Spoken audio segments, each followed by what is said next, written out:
Evo, zamolit ćemo vas da nam se predstavite. Ibrahim Kahrimanović, član odbora za organizovanje i klanjanje šehidske dženaze u Prijedor Kozarac. Gospodine Kahrimanoviću, je li ovo 30. zajednička Ovo je dženaza? 29. 29. kolektivna šehidska dženaza. S tim uvijek spominjem da smo 98. godine kad smo počeli eksumirati, odnosno kad smo počeli sa klanjanjem dženaza, tad je bilo pošto je bilo puno šehida, pa smo par godina organizovali po 2-3 šehidske dženaze. Zato se i desilo da je sad već 29. šehidska dženaza. A unazad 12-15 godina slagajući sada smo onda krenuli na one kolektivne dženaze zajedničke. Da, ovog puta 5 posmrtnih ostataka. Nažalost, ovog puta 5.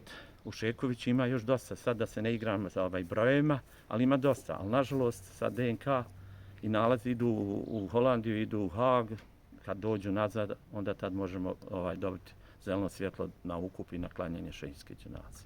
Nažalost, imamo i ono što sam neki dan, da se ne persiram vama ili tebe rekao, mi imamo iz svake masovne grobnice dosta kostiju koji su ne može se izvesti profil, ne može se izvesti DNK, koje ganjamo već 4 godine da se to ukopa, da se smire te kosti.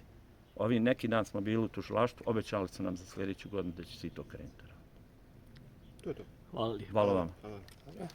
Hvala. A i ovo ide sada.